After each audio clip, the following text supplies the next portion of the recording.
Hello. In this video, I'm going to show you how to script something useful and practical.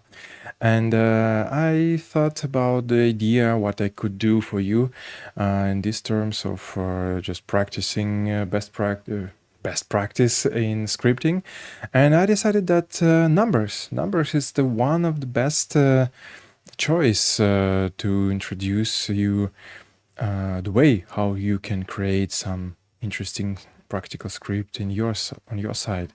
And of course, in the end, I will share the result for you to you, and you will be able to use it for your projects as well, or change it, of course, because you will understand how does this script work. Okay, so what about the text with love, and especially numbers with love? Typography with love looks like this. You don't just read this text, but you can feel this number. As you can see that in this example, the cents are not so important, but it like legally it should be on the screen, and for legal reason. And the number, the letter of the symbol of euro is also not so important because you use this application, you understand what it is, and of course you have a separator of thousands in these numbers. Okay, let's check this how it should be also. When designer loves this his work, usually it looks like this. When the percentage sign or units of measurement looks a bit different. For example, here you see this is the units and they are different. That's very convenient to read it. But okay, I cannot agree fully about this picture because it's pretty hard to read this number. You can see 1, 2, how many zeros is here? Oh my god, yeah, I cannot understand. Okay, of course I can, but it's not convenient. It's yeah, there is no respectful design for your viewers. And of course here you can see this percentage sign is also a bit smaller than the original number. And here you can also see the units of measurement is a bit different. It helps to feel these numbers. And of course, when you have some graphics in your experience in Vizrt, you encounter it with the situations when you have to do something interesting with the numbers. And the easiest way to do that, of course, is just to make a percentage sign just a bit smaller, add some autofollow. Let me show you how it could look like. And okay, so this will be the number, and this will be the percentage sign. Oh, it doesn't work. Percentage sign. And here I put some number. Okay, let's do that. And for the percentage sign, I could use just one symbol. And of course, use autofollow. Where it is? Yes, it is here. So now when I change the number, as you can see, the percentage sign is following.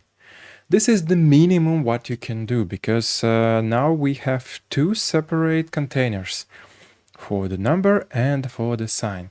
And what we can do here, actually, for example, the easiest what we can do, just change the scale, for example, to half of the width. Sorry, not with the height. And yeah, for this, of course, we need to change a bit the distance. And also you can choose, for example, the golden ratio. It's like about 0.62. And that's also fine. Looks very, very nice. And what you can do also, for example, you can change the fonts. Yeah, this on the top. Yeah, for example, like this, like compensate the scaling of this element. Or opposite side, you can decrease the contrast, increase the contrast by decreasing the thickness of these letters. And also you can do, for example, apply alpha for this element. Yeah, something like this. And when you use so many instruments at one place, probably it's too much. So for now I could use the same scale, and it's already looking pretty nice because we have distinguishing parts in number and percentage sign. That's very, very nice. And of course you can also do something like that if you have maybe some prices. And for this, you don't need to do something special. Just place it here because this percentage, this dollar sign will have absolutely the same width all the time. So if you have just changing the numbers here, that's okay. As you can see, it works. It works perfectly. But what if we want to have something more smart and interesting? For example, you want to decrease the fractional numbers because usually it's not so important. And for example, in election night, you can use for the most important part. It's integer part, this decimal, and just the rest we have to show it just in order to make a picture more reliable, not because of these numbers after the comma. It's so important. So that would be nice to have something like that, like separate numbers to two blocks. First part will have only this element, and this will be smaller. 62, for example. Yes, here also 0.62. Yeah, okay, and of course, for now, I don't need this dollar sign. Okay, that's already much more interesting because this way we can highlight that the integer part of this number is more important than just the rest of that. And but now we have a problem because we cannot force our operators of Vizrt play some playout like pilot or Vizrt or multiplay, something like this. Push these operators and editors to separate numbers in two pieces. That's pretty inconvenient and it's very unreliable in real production. So for that, it would be nice to have some single point of input data, and script will do the rest. And okay, for that, I'm going to write some script for that, of course. Fractional numbers. Okay. I already made some script to test what I'm going to do. So for this video, I'm going to use the version number 2. That allows me to write this script a bit faster. Definitely, I cannot avoid all mistakes that I can do while developing, and I'm not going to hide it from you. So I'm going to start from scratch in front of your eyes, and let's start. Just do it. Okay, so for now we have just an empty script. Oh yeah, by the way, a small disclaimer. So if you want to learn scripts just absolutely from the beginning, this video is not for you. I would like to recommend to watch official Vscripting lessons. So you can see this course is online and available for all official customers of Vizrt company. And yes, it was yeah, published pretty far away from now. But anyway, absolutely everything is still absolutely 100% actual for the current scripting. So you can watch these videos and just take some basic understanding what we are going to do, and yeah, absolutely recommend to watch this tutorial before my video. And anyway on that videos you couldn't find best practices that you have to apply to your scripts in order to make it more readable for even for yourself and of course for your colleagues. And when you write script, you have to also think about the quality of the readability of this code, not only about the performance or the logic itself. Of course, the logic is the most important part. So if it doesn't work, it's not doesn't make sense at all. And of course, if you need to be able to upgrade it, maintain, and the most important, to reuse this script, you have to write this script in a very nice way. Just stick to the naming conventions, to the style guidelines, and all of this stuff. Okay, so I'm going to start. And first of all, we need to decide what way we are going to provide the script the input. There are several ways, as far as I know, and maybe the easiest way, for now at least, I can suggest this approach, just to make just a container with name input. In this container will contain something here, and because of this input will be hidden in production. So for now I'm going to just keep it visible, but I'm going to use just a very subtle alpha for this element. Okay, and this container will be the input for our script. Okay, so there are many ways how you can define the connection from one container to another container, and but I'm going to teach you how to do this in the best way. So, but before that, yes, that's actually a good idea. Before that, I will show you the bad approach. Okay. So, for example, what we can do the easiest way. Let's use the callback for doing something in every field, in every frame.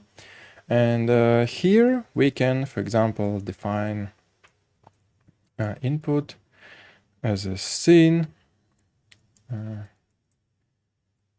find container, sorry, and use the name of this container. Okay. After that, I'm going to also find like C number. Okay, let's call it like integer. Or decimal. It would be better. Yeah, decimal. I can use the same approach like here. Just search container within the current scene, just by name, number. Okay, and do something else. This is fractional. Oops, why it's not deleted? Okay, let me just rename it to make it a bit simpler to specify. Oh no, it's too much. Okay, so now I have connections to these three containers for the input, for decimal, and fractional part. And what I should do next, for example, let me get the string from the container input, geometry, the text, and next one, I should split this text by, in my case, it's comma, and I need to specify some array of elements. Okay, let me define somewhere else. Didn't as array of strings, and now we can use this array for two parts, and the last piece, geometry, I'm going to assign the result to our two containers. For the first part, it will be the first element with index 0, of course, and for the second part, it will be the second element with the index 1. Okay, let's try. And as you can see, it's already working. That's great. For example, actually, if we can do something like this for our convenience, to use a comma just all the time. You see, I already have some problem. What's going on? Why I cannot change this number to comma? I can explain. Because in every frame, I'm trying to search these containers all the time. Every time the frame is switching, I'm trying to find this element by name. And the result of this function, it's a container. It's a link to the container with this name, which is found in the first, like from the top. And for now, this one has the same name as this one. This is the big issue. Okay, so what I can do, just rename it, of course. And now. Okay, now it should work. Now, as you can see, this input is working. Like something like this. Yeah, that's perfectly fine. So yeah, if it's enough for you, you can also stop at this point and yeah, pretty be happy with the results, because it's already pretty convenient, because here for the input, you can just assign the text control, and yeah, as you can see, this will be, of course, don't forget to do this. And if you input value, okay, I can do where it is. Control objects, yes, please. And here I can retype something like that. And as you can see, it's working. So for your users, for your operators, it's already much more convenient than it was before. Okay, so, but anyway, this approach is still unreliable, really. For example, what if operator decided, or not decided, just, I don't know, just accidentally put dot instead of comma. And now you see the issue. Uh-oh, this is not the best way how we can do this. Yeah, so we need to fix it. Not just actually, in this case, we don't need to just fix it, but we have to consider all edge cases which can be possible just in the world.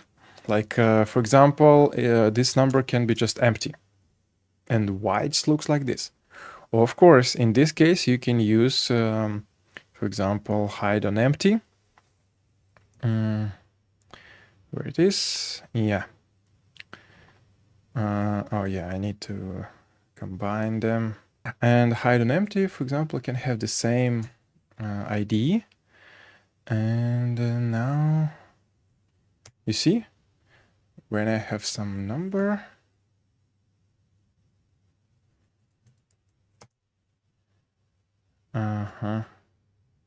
okay, maybe I need to, what's going on here? Something wrong. What's going on here?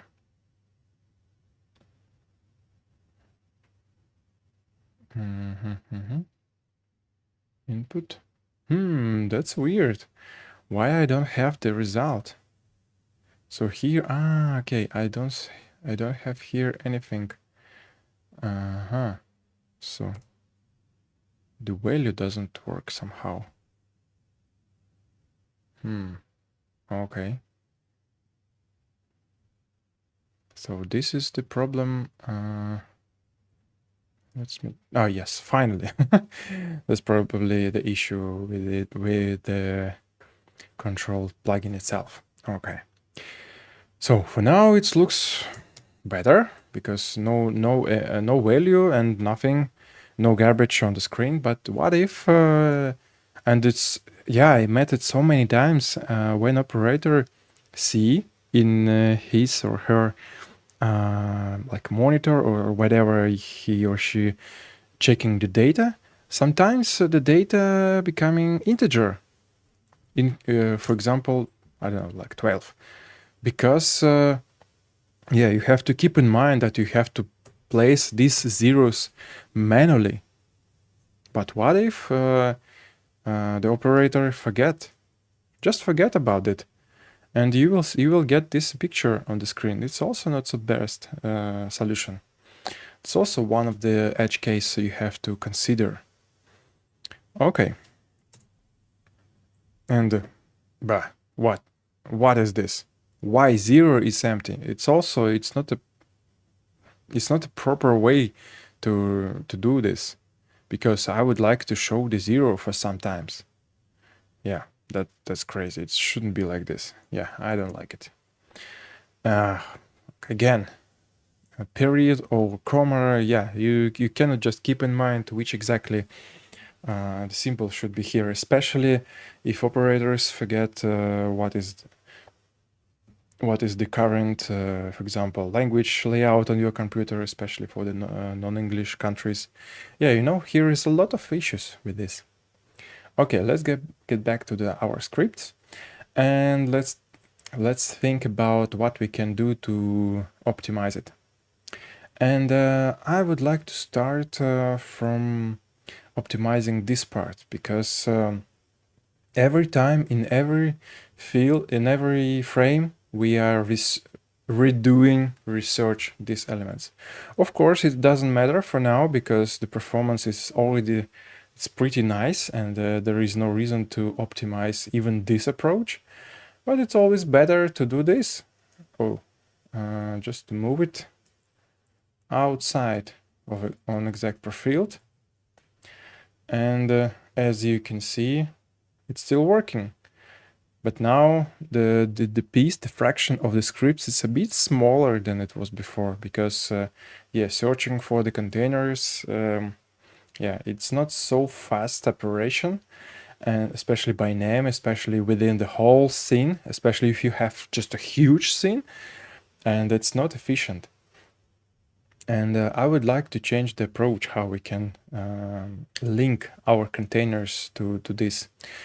Especially you can imagine if you have several numbers.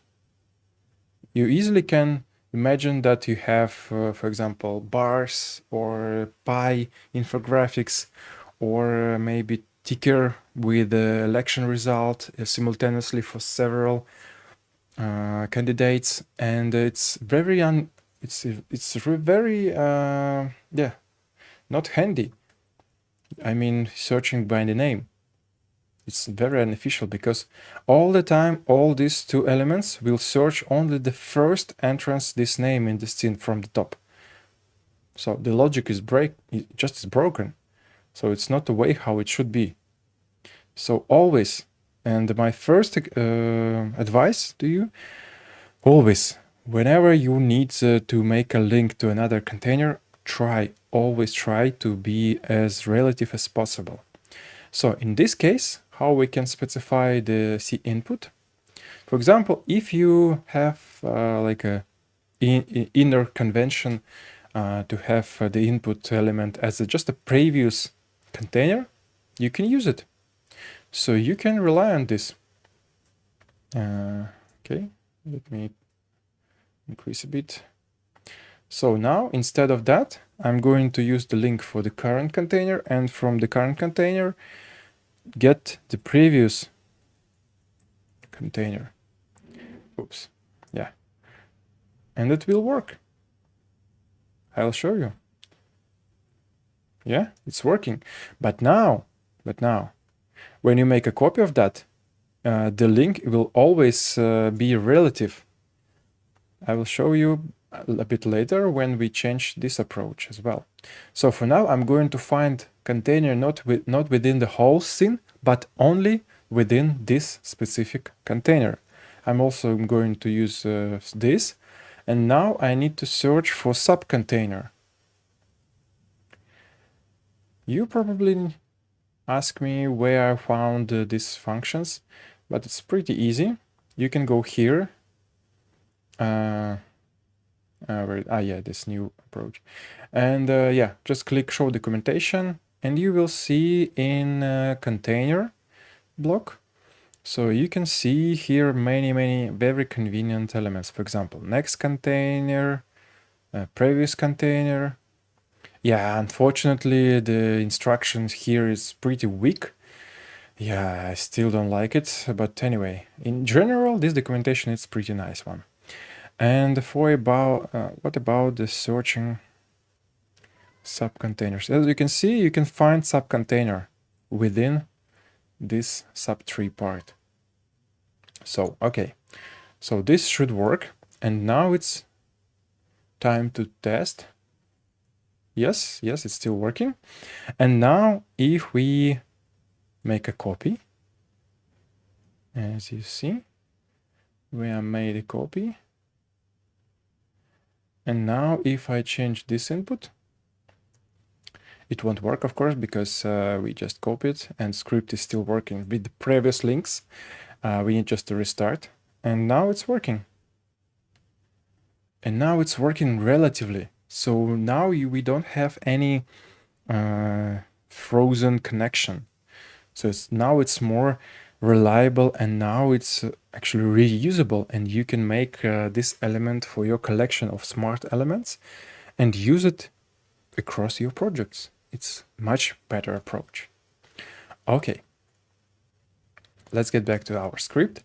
So this part is fixed, more or less. For now, it's also not the best way how to do this, but anyway, for now it's pretty fair to continue with something different. Okay, what we should do with the text itself? Let's first of all consider all these situations with a comma or period, and before we do this splitting, let's just first of all do this operation. Let's change to dot to dot because it's more convenient. So for the string, I'm going to use a replacement function for the elements, and for that I can go to documentation, string, yes, and I need a replacement. Yeah, you see, as you can see, this is not exactly what I need because it's pretty inconvenient way. So this function does wrong thing that I don't need.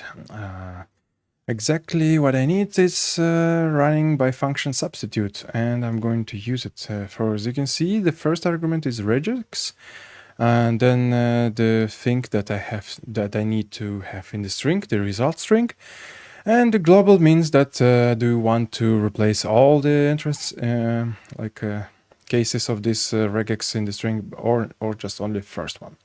So okay, I'm going to use substitute, and let's go here and substitute, and I need to specify that I need to replace all commas to dots, and place true, for example. And now we can split this by dot, because now I'm pretty sure that this string has only dot. And okay, this is good one. And anyway, it is good, very good approach and habit to do trim in front of everything after computing something with the strings, just to remove all empty characters in the beginning and in the very end of the string. And now it should work much better. And yes, as you can see, it's already applied this new logic. So now we can use dot or comma, doesn't matter. And in both these cases, it works absolutely well. Next thing what we can do, it's consider that we always would like to have the same number, the same amount of fractional numbers. For example, we agreed that we always have 2 or 1 number after comma, and it would be nice to always have these numbers here. So how we can do this? Actually, the best way to do that, it's convert the input from string to number, and convert the number in back way, like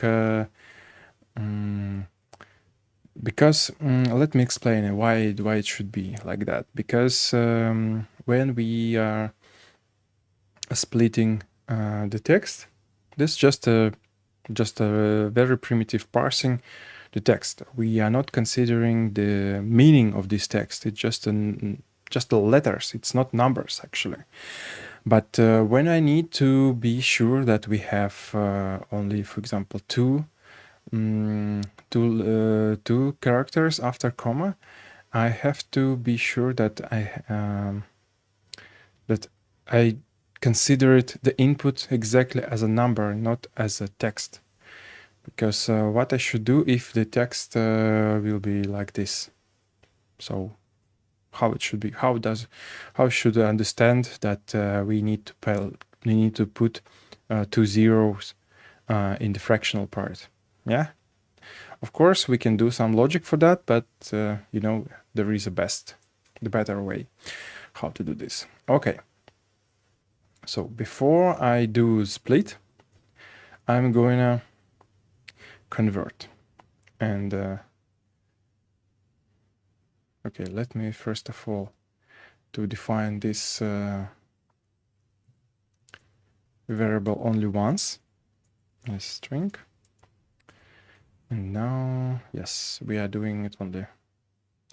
We are doing initialization only once and use this variables many times. And okay, next it will be just a value as double, and the value will be convert to double from s. And of course, it's important for this conversion. It's very important to change comma to dot, because this function considers only dots as a separator of integer and fractional parts. So for now, we have value here, and now we can get the value back.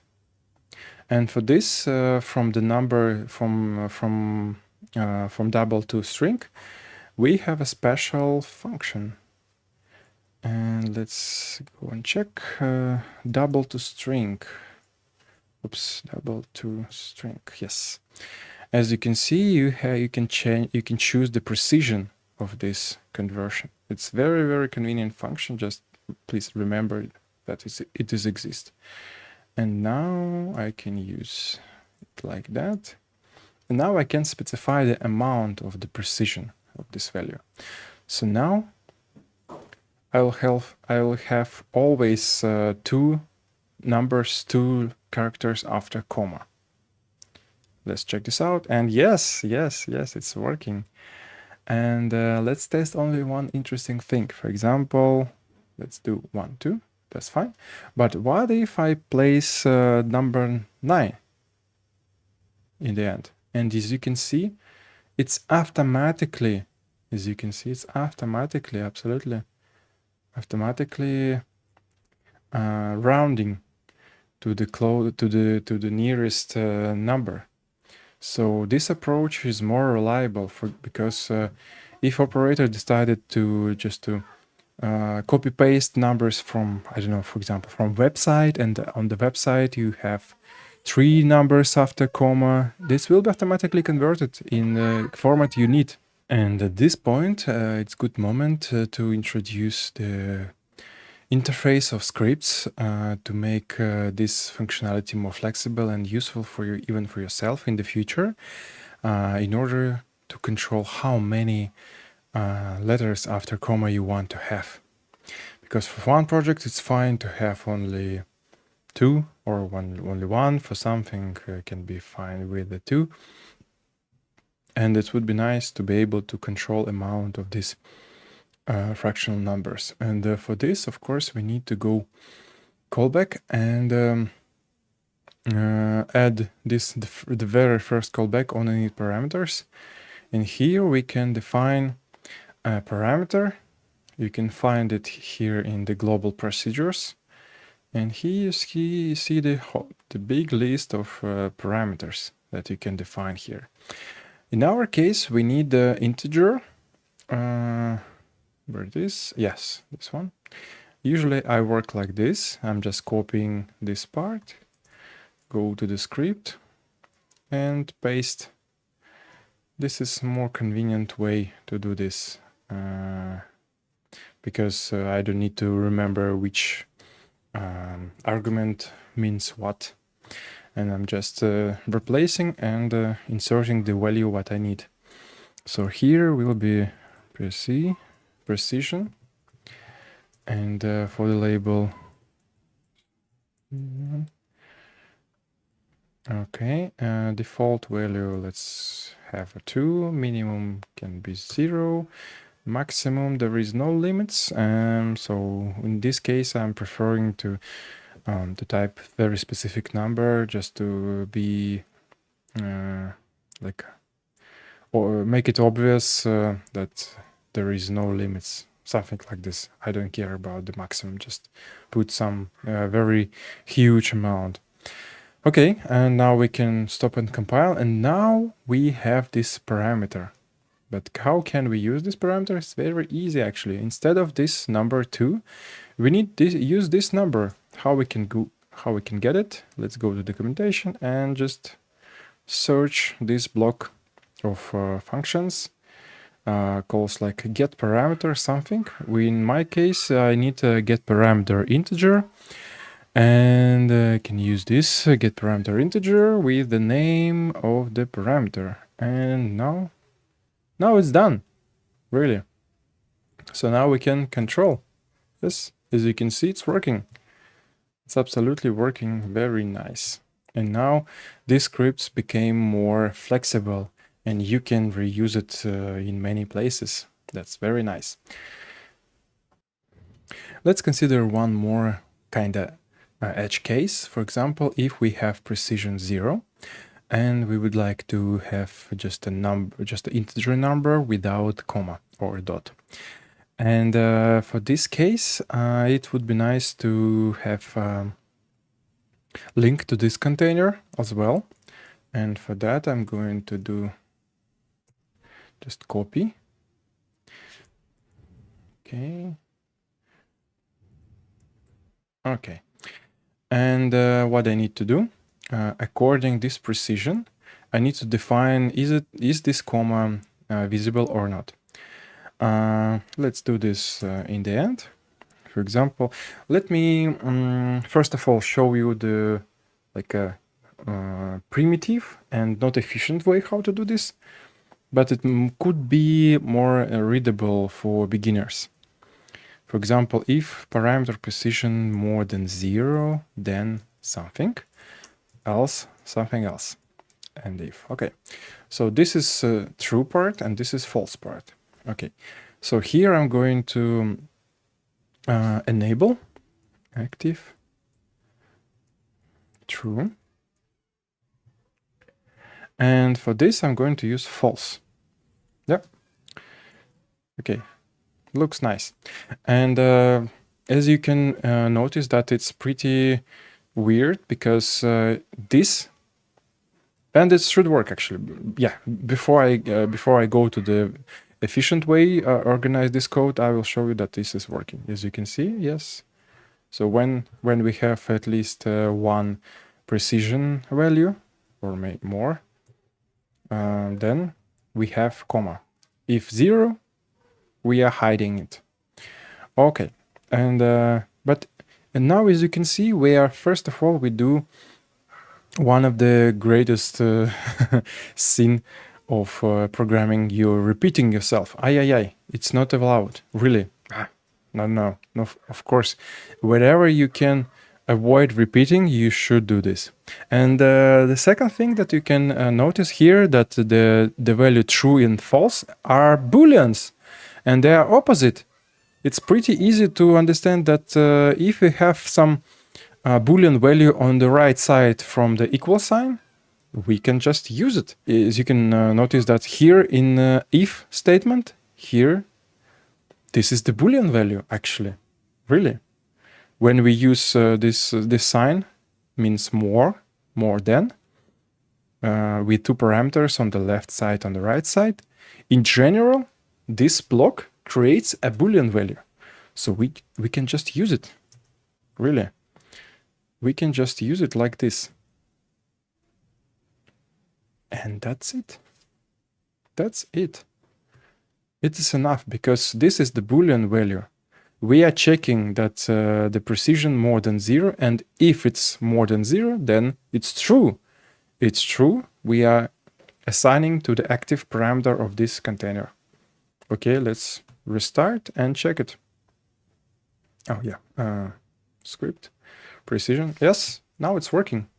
And now, as you can see, the script is much more readable, and there is less code itself. Instead of 5, just really can imagine, just instead of 5 lines, now we have just only one, really only one line, which works absolutely the same way we have before. The next thing that we can change in this script, probably you want to control somehow the visibility of 0 value.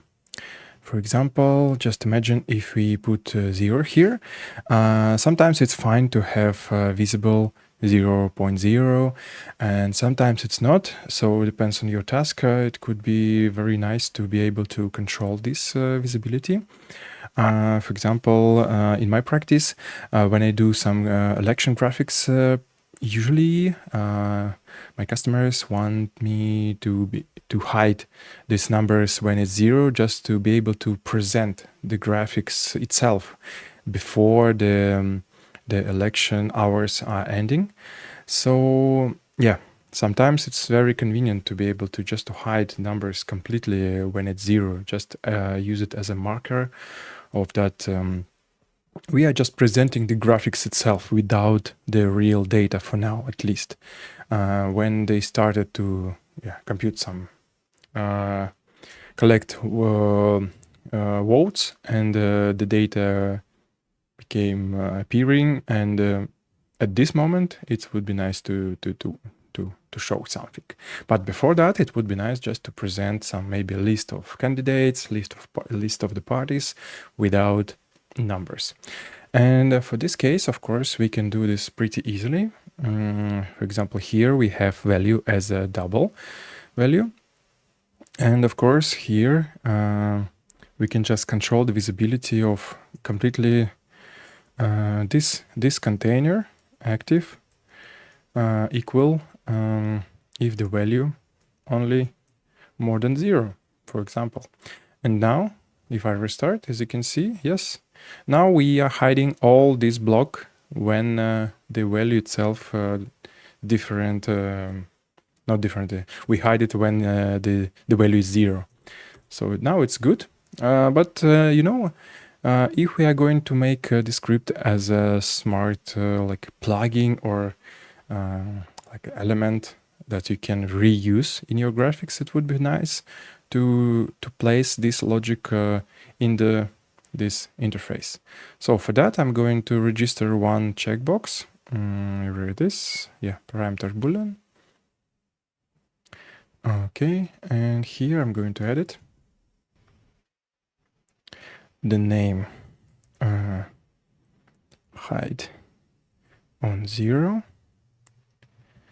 Okay, here hide on 0 value, and default, for example, false. Okay, so now we have a new checkbox here. We can use it as a part of this expression, and I'm going to get parameter boolean with the name. I prefer to copy paste just to don't make a mistake. Okay, and okay, let's test it out. Okay, restart, and let's check the logic. 0, it is here, and if I check the hide on 0, and yes, now as you can see, it's working exactly as we need. So it's hiding only if this checkbox is on. That's great. So now it's more useful in many cases. Okay, let's make our script more flexible. And in this time, I would prefer to provides many another ways to control the input, to receive the input data for this script. For now, we have only one very, yes, it's relative, but it's pretty strict correlation, connections, and yeah, depending from the previous container, it would be nice to make this connection more obvious and controllable. And for example, it would be nice to be able to control this input link in many another ways. Depends on your current tasks. For example, you can input. You can get the data not from the just peer container, but also from shared memory. I'm going to add one interface element. This will be the radio button, where it is. Yes, as you can see, the name became from legacy versions. For now, when you have more than specific size of these names for these radio buttons, it's turned out to drop down menu.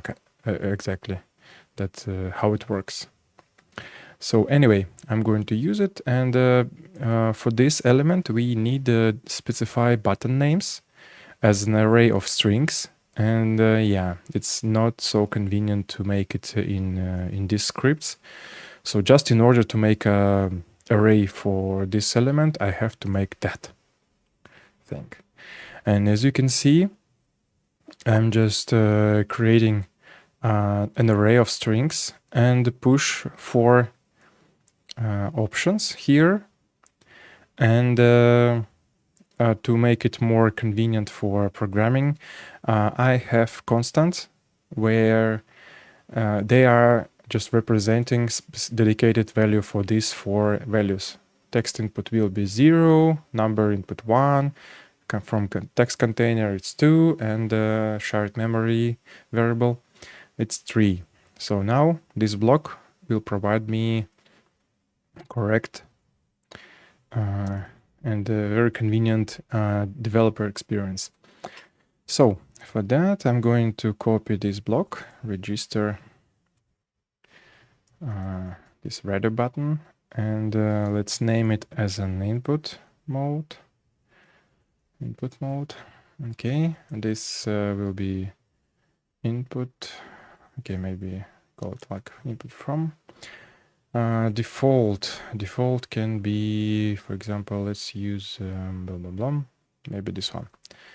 Okay, and all these names will be as a button names. Okay, restart our script, and now we have drop-down menu for these four options. And okay, according this value, we need to show some extra input fields. So for the numbers, we need one more double parameter here. As you can see, it will be like this. Okay, and this will be input number. Okay, input as number. Default value, okay, 0. Minimum value, okay, can be something like that.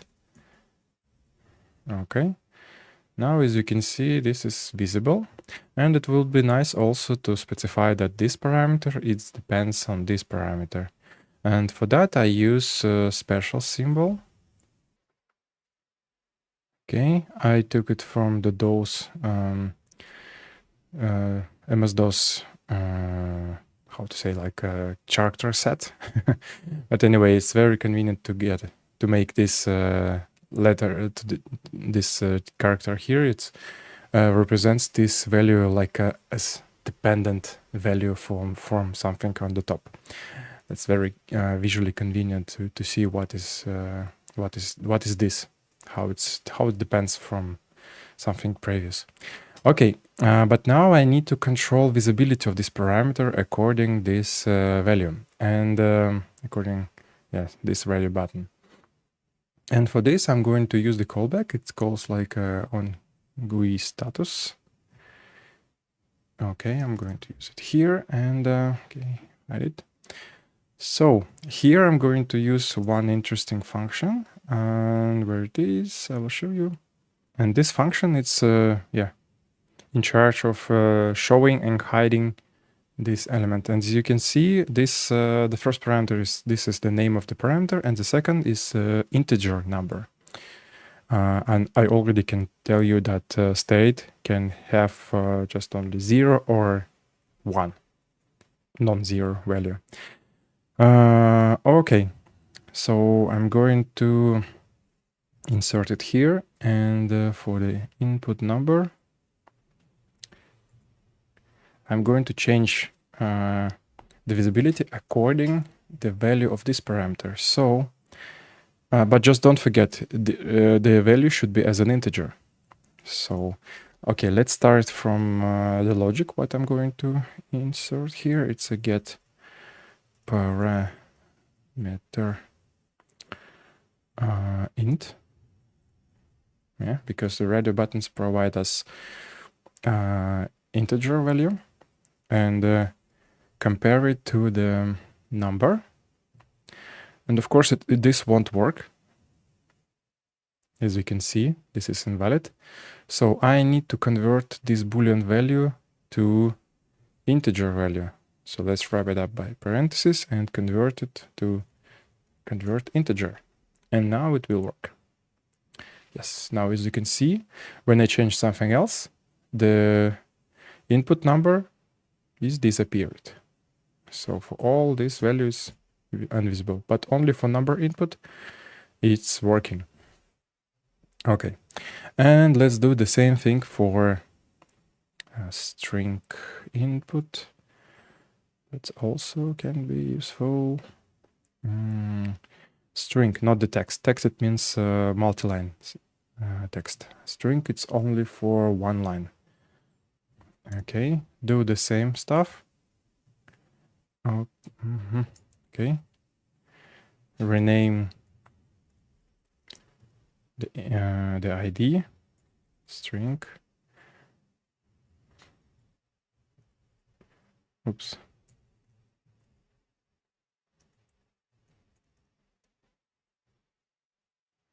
Default empty, widget size doesn't matter for now. Maximum whatever. Char set, it's set of allowed characters. When you have empty string here, then it means everything is allowed. Yes, of course, should be here. And I'm going to do the same logic here. So input string will be depending to the mode text. Okay. Next one, I'm going to add using container. Okay. Container here. Oops. Not the correct place for that. Should be, oh, no, not here. No. Okay. Input. I made a typo here. Okay, input container.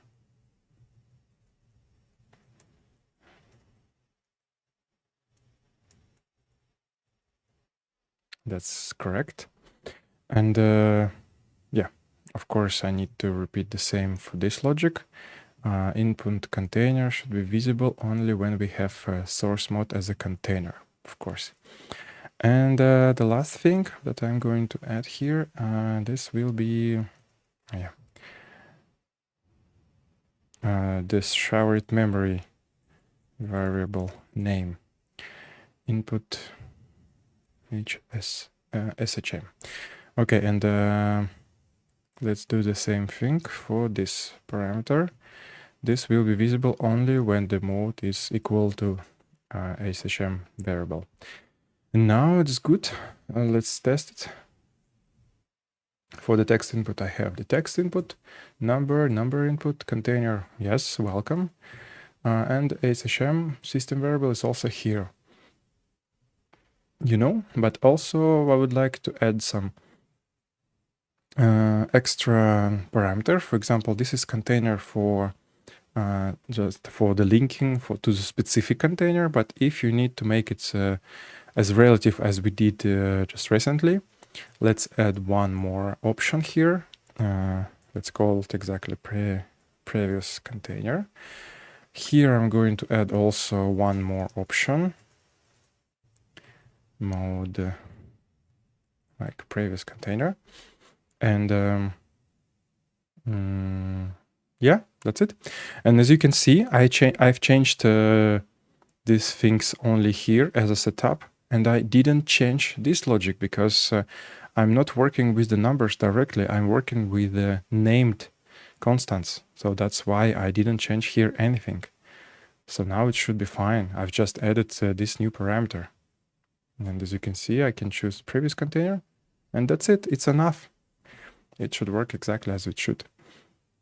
And okay, now we need to specify where I have to get this input.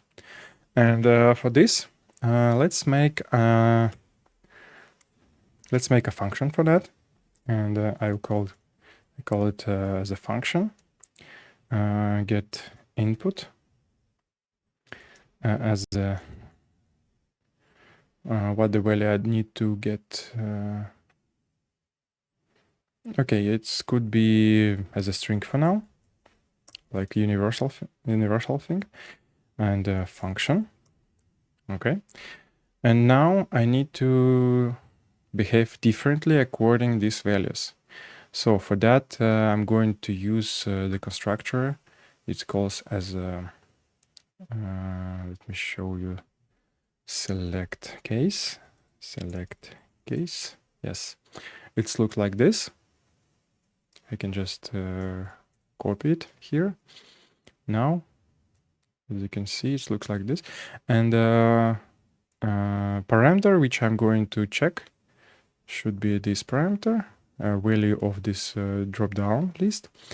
And according these types, I will do dedicated logic for that.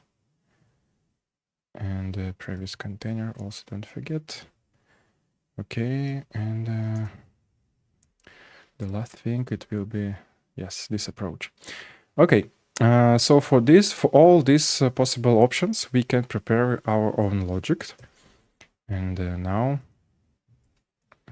I'm going to do this. Because this is a number, I need to convert it to the string. Okay, get parameter double will come from here. That's enough. Okay, let's remove it. Yeah, okay, great. And put here get input from the text element. Get parameter string. Okay, copy paste. Don't in order to avoid any typo. This previous container. So here I can just do the logic what we had here. By the way, we can just remove it. Okay. Geometry text. Okay. Next one, just get parameter container by name IDs of this input. You do the same stuff here. And the last thing, getting data from shared memory. Also converting just in case. I'm going to work only with the system map. And the name of the variable should be get string as name of this variable. Yes, that's it. And now we can use this get input just as a function here. So we kept this logic as it was before. We just introduced like a selection of coming data logic. Okay, Now we can check the previous container. Okay, let's check. Let's check how it will work with the previous container. Yes, yes, as you can see, it's still working from the previous container. Okay, let's switch to text input here. Nice, it's also working. Okay, number input. Let's change. Yay! You see, this is working. Great. Next one, container. Yeah, this one we can just specify this input. Yes, it's working. And shared memory variable. It's more complicated, but we have console. We can do whenever we want here. Okay, let's set something. Send global map set in double element. Let's call it like a test. Test 1.1234, something like this. And here I'm going to use this test. Yes, it's working. Yes, as you see, the data is coming from the global variable. If you don't know how you can get this, where you can find these commands for console, you can go in documentation here in the section of data sharing. And here you can find this list of the most important functions. For example, this global map, this is for system-wide shared memory mapping variables set. Okay, and after global map, you can use all of these commands for set and for get, Boolean, integer, double, and string elements. And this is examples how you can use it. Define the scope, define the function, and define two parameters. First one will be the name of this variable, and second one, the value itself. And of course, in the get, you don't need to specify the second parameter. Okay, this is how it works.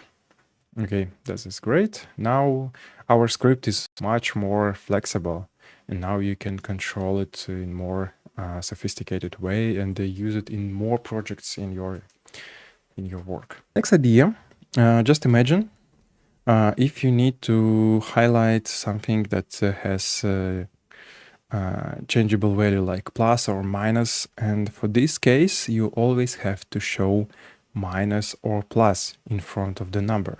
For now we have this minus automatically, because if we put here the number less than 0, the minus is here just by default.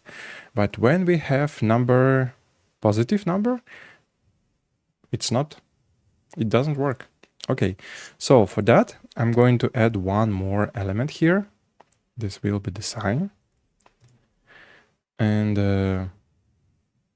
this sign can be just very simple, plus. And for now, just add, now we have a different composition. And of course, we need to hide this plus when we have value less than 0. Probably you already know how to do this, but let's just repeat the same logic. Okay, let's first of all once find this sign container and control the visibility of this sign active equal if the value more than 0. Yeah, and let's take a look. Now, as you can see, we are getting correct behavior, like we have minus when it is minus and plus when it plus. But it's also would be nice to have this visibility of this plus optional, like we have for height on 0. So for that, we can just add one more parameter here, like show plus. Okay, something like this.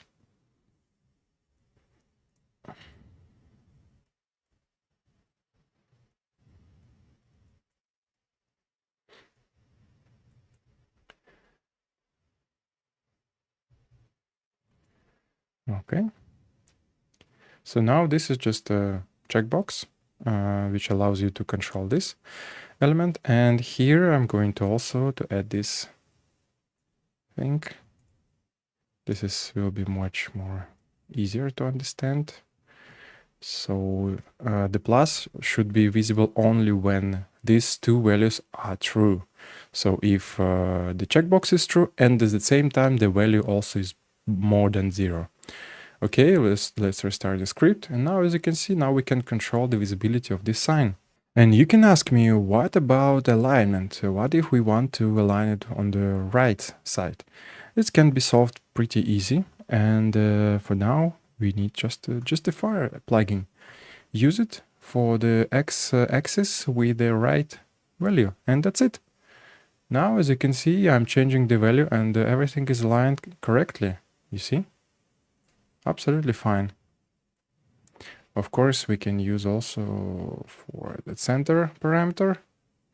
And it's also centered accordingly and behaves correctly. One next feature which would be nice to add if you are working as a freelancer like me, and for you it could be very convenient actually to have the ability to change this comma to dot or period according the channel where you are working now.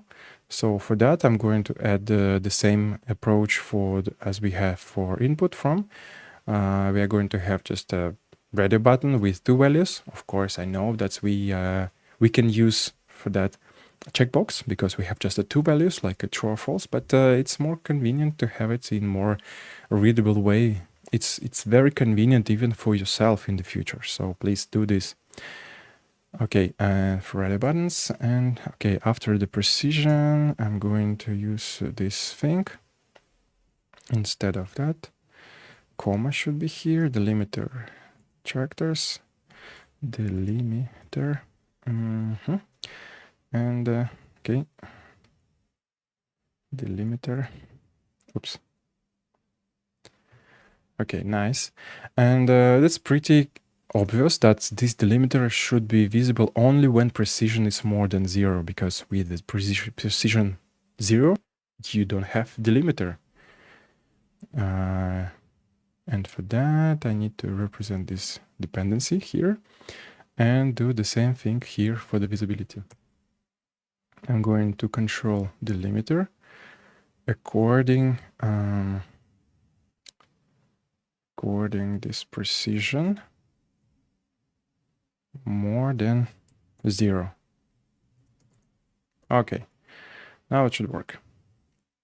So now, as you can see, if precision is 0, there is no parameter for the limiting. Yeah, but now we can change. We can choose which one we have here. And okay, now we need to use this parameter somewhere here. Yeah. For now, we have comma just as a static text, like this one. But if we want to control the content of this element, we need to control the text inside of this. So I'm going to do the same thing like here. And this should be comma or dot according some logic. So let's add this logic. If parameter integer delimiter equal this one, then it should be comma, else, oops, and if. And for now, we can just keep it as else, just without any extra ifs here. So we just change the content of this comma container. Okay, let's check this out. Yes, now it's working. Now you are a bit more flexible now, and you can quickly change the logic how it should work. I think this script works now. Even we have everything in the exec pair field. Even in this station, we have absolutely fine performance here. But you can imagine that we have many numbers in our scene, and in this case, we would like to have some optimization on this script, and it's always nice to make some refactoring after you reach your logic, your result you wanted. And for now, our target will be to remove onExec field completely. So we have to considering only the moment when the input is changing. When the input is changed, only according this change, we have to make all of this logic proceeds through these commands. And for that, I'm going to rename this function from the common callback function name to something custom, for example, like this. And now we need to specify our init function. It's always a good idea to use onInit callback for that. Just keep in mind that this function you can trigger by yourself. It's not needed to just rely only on the system of callback functions in the Vizrt. This is just a regular subroutine, so you can run it, for example, like this, like on init. You can run it like that, no problem at all. And okay, so for that I'm going to reinitialize our script according the moment when we change any parameter in our interface. So let's add this callback and place it directly after on init and just add it here. Okay, that's great. And the initialization, I'm going to add all this logic for searching objects. And yeah, of course, I need to remove it from here. Here I'm going to only have definition. Okay. That's done. And here I need to remove dim.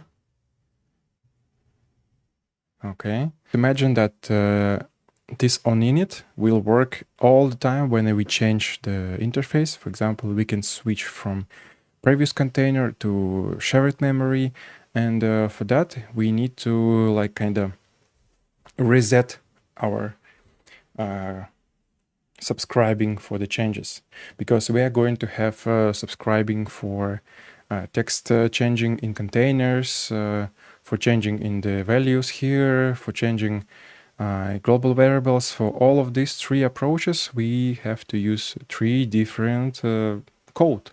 In onInit, we are going to reset first of all unregister for to get all the data from shared memory. Let's go to the string, not here, shared, where it is? Yeah, shared memory. Use this function, unregister, change it callback.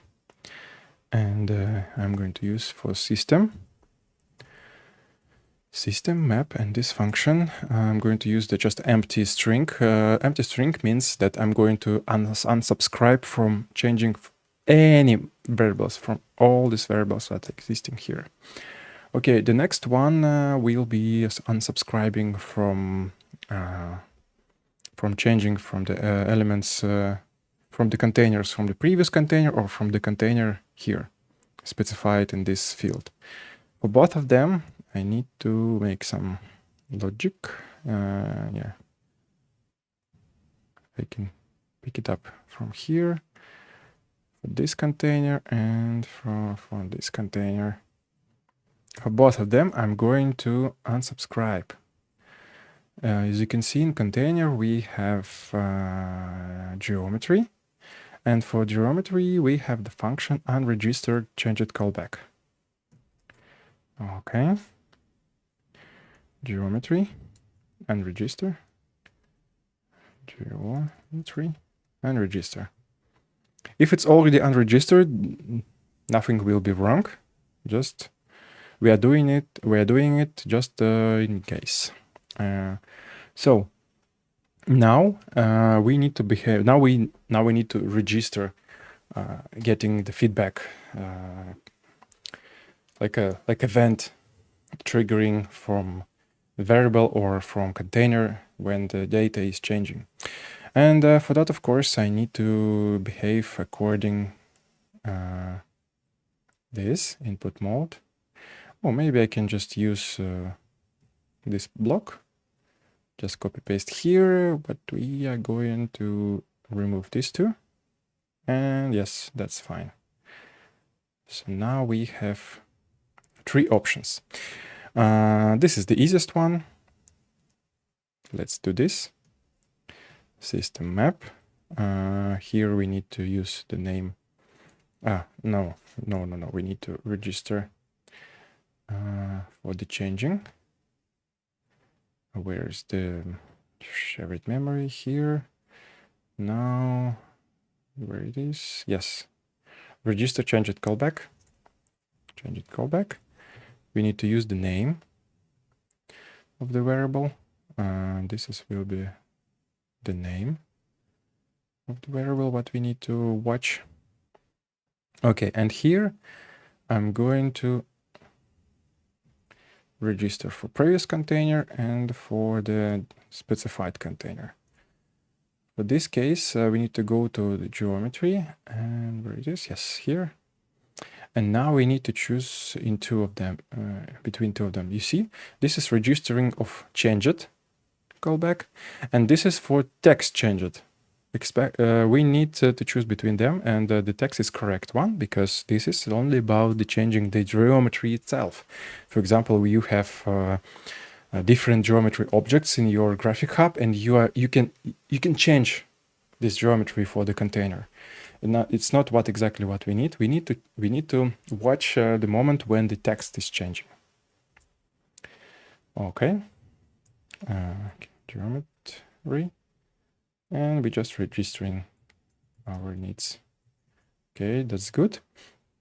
And now we need to know that these functions will trigger callback on geometry changed, and system variable will trigger this callback. So now we have these two callbacks here. Let's put it somewhere there. And as you can see, in all these 3 options, we need to trigger the process function. Here, here, and of course here after the initialization. Okay, it's time to test. And okay, let's restart the script and change it to the text input. Let's do something. Okay, it's working. Number. Yes, it's working very, very well. Okay, next one, previous container. Let's change. Yes, as you can see, absolutely fine. Next option is dedicated container. Yeah, in our case, it's the same. Okay, it's working. Next one, shared memory. And for that, I need the console here. Let's change to something. Ooh, it's not working, as you can see. Okay, if we use dot, now it works. Okay, so we got the issue here. You see, the comma, it's not working as a separator for the integer and fractional parts. Okay, probably we need to add some extra control for that. Okay, get input. Okay, I see. It's not possible here because I'm here. It depends on this function. So let's change the name of the function. I'm going to change not as a double, but as a string. Yes, now it's working, you see? So unfortunately, this moment I cannot control. So if you need to be able that all our logic will be working in universal way, like with the comma and period, so you have to use this function set string element. So in this case, we are sending this number only as a text. And by the way, what if we have something in the end of this number, for example, percentage sign? Okay, let's change somehow. Yeah, yes, you can see that's greatly working.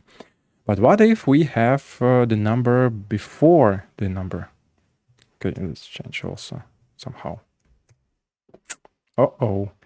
That's because the function, which is, let me take a look. Here we have string. Okay, the function convert to double works exactly like this. This function tries to find the number from the beginning of the string. And if the beginning of the string, this function met something non-numeric, it doesn't work. It produces you just a zero. So in this case, we need to save our value from any non-numeric characters. Okay, and regex. This is the remedy in these situations because we need to specify that we don't need any characters which are not a number. For example, this is our test string. Okay, let's make it more reliable, something like this. And we can, for example, specify a range numbers just in square brackets from 1 to 9. And now, as you can see, we have found all these numbers. And of course, period also can be as a symbol that we need to keep just in order to be able to convert it to number with a fractional part. And what we can do, just invert all this set like this. You see, this is numbers and dot. By this symbol, we are inverting it. So, and this regex we can use as a test for the function substitute. Let's do this. Oh no, after that, as substitute and use this regex and yeah, just put empty string for that. True just means that every time that you see something is not numeric or dot, just absolutely everywhere, just to convert all this part of the string to empty. That's very nice approach and save a lot of your nerves in your work. Okay, and now it's working, as you can see. Now it's great. So now we can even type whatever we want. Okay, like a tree, and type any string here. Yes, now as you can see, everything is working. So the data can be pretty complex. For example, I don't know, candidate. Not one. Okay, let's use some name of candidate colon and something like 45 and 37%. Yes, now as you can see, we can use it even like this way. So our function extracting only the number from the whole this long string. That's great. And we also, as you can see, we absolutely removed our onExec field. So now if we check our performance, yeah, it's absolutely not visible. Where is the script? And there is no scripts at all for now, because our logic works only when the input is changing. And now you can use this script in many your scenes, just as much as you can. There is no limitations for performance. Just everything is changing only once when the scene is loaded and the value is changing. Okay, but what if we need to change this this value with some animations? For example, we can specify that the number, let's choose this one, it's very convenient to test. We need to do something like this, just growing from 0, for example, and okay, where is the button? Yes, okay, until some value, for example, this value. Okay, now we have an animation. No, definitely not for the position, only for the input number. Okay. Okay, let's start this animation. Now it's working, as you see, but what if we will use right alignment. Let's decrease the size. Yeah, now it looks not so good. As you can see, it's jiggling like something. Yeah, make a very quick movement to the right and get back to the left. Why it's happening? Because unfortunately this autofollow is too much optimized. And this autofollow works only on the next frame after the size is changed. So this is not a good one, and unfortunately this is the standard and built-in logic which I cannot change. What we can do? Of course, we can just specify that we cannot use right alignment at all.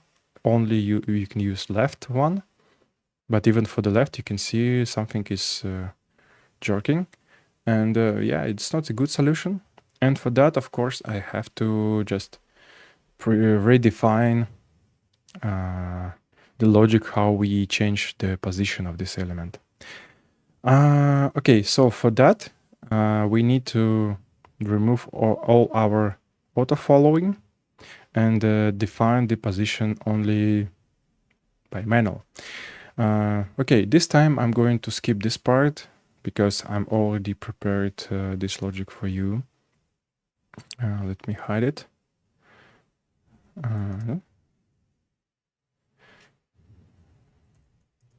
Okay, and here I prepared already working absolutely optimized version for that, and this number can work even with the changing numbers in animation way. And only after that I applied for each element my own very simple autofollow function for these parameters. And the function autofollow, what does this function? Just recompute matrix for the target. Oh, maybe I don't need it actually. It's too much for now. Yeah, you see this script is just prepared and it still has some not optimized logic, or of course I will add something here. For example, there is no delimiter for thousands. I'm going to add it in near future. Okay, so in autofollow I'm just getting the bounding box from the target and return the value according the position of the target of the plus the size of this target multiplied to the scaling, because this value it's not it's just clean value without any transformation. So that's why I need to multiply it to the scaling, and plus some specific kerning value. And as you can see, I don't need to go through all of these auto-following plugins to control the kerning, like a distance between elements. So now I can specify, and now I can just quickly change the visual quality of this number directly here. So I can change it directly here, and I can show you how does it work. For example, like this. Let's move it, and now I can change, for example, the kerning for the sign. As you can see, it's different. After integer, this is the size between integer part and comma. This size after comma. Okay, this size after a fractional part before the percentage sign. Yeah, and that's it. The last parameter is just a control to inertia, how smooth the changing is here. Because when it's turned off, as you can see, the number is just jiggling not so much. That can be not so appropriate behavior for fast changing. Of course, it looks more or less fine when we have light alignment, like this. Okay, let me reduce the size a bit. Yeah, it looks more or less adequate, because this is just the nature of the left alignment for numbers which are changing, mostly changing on the right side. So of course, when we have right alignment, it will behave like this. It's not avoidable. And for the center, it will look like this also, jiggling a bit. It's not so good. And yeah, but on the right alignment, it looks more dramatic. The main and the best solution for this case, it's just using monospace fonts, say, for font family. But if you don't want it, if you don't want to use monospace, you can just enable here this inertia, for example, 5. You see, the movements now, it's not so annoying. You can make it even more. Now, as you can see, numbers behaves much more smoother, despite this font face. It's not monospaced. Okay, so you can find this script in my GitHub repo. You can type GitHub and here /Dudin TV. Okay, in the repositories, Vizrt is scripts. Okay, and here in the Dudin text section. Okay, and yeah, Dudin text number. And so if you need to this text, just open this VB file. This is the final version of the script. And when I change the script itself, I always change the version of the script. So for now we have 1.1. Yeah, I know this is not point, but yeah, in the final, in the result, this is just a versioning. This is major version, it's a middle version, feature version, this is fixed version. So for now we have this version, number of this version. Okay, so now you can just click copy here and insert in your structure. Just to be able to use this script, you need to just stick to this naming of these elements under this script. All these 5 elements should be named exactly like this, because I can explain. Here I'm just looking for the subcontainer by name. For me it's fine because I prefer to use this block just as a smart prepared solution. I'm going to save it like this. And just collapse it.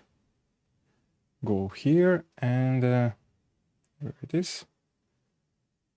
Okay, and put it as a prepared element, smart number. So next time when I want this to use this number in my scene, I can go to my set of geometries, just insert it, and that's it. I have a number. If I need to change, for example, font face for all of these containers, I can use this approach. It's pretty easy peasy. Or let's use this. Oh, interesting. Somehow it doesn't work now for this version. Okay, good to know. Anyway, it works. And now we need to check how it works. Yeah, absolutely fine. It's working with different font face. Okay, that's it. I hope you enjoyed this video, and yeah, probably it will be it was interesting to check how does this script work, how we preparing these scripts, thinking not about just single using case for the scripts, but also you can spend just a bit more time to prepare the logic for more flexible cases, and you will prepare yourself for more complex projects that you can do faster, and it's more important, more safe way, because when you prepare such a script, you can think about edge cases, because now we have time, we are not stressed, and be able to think about all these possible cases that you can remember from your previous experience when you, for example, forgot to remove a percentage sign, extra letters, or just just forget something like hiding numbers when it's 0. Okay, I hope it will be handy for you. Please feel free to extend this script. You can make actually some changes and suggest me the changes for this script as a pull request. You are welcome, and have a good day, and yeah, Happy New Year. Bye bye.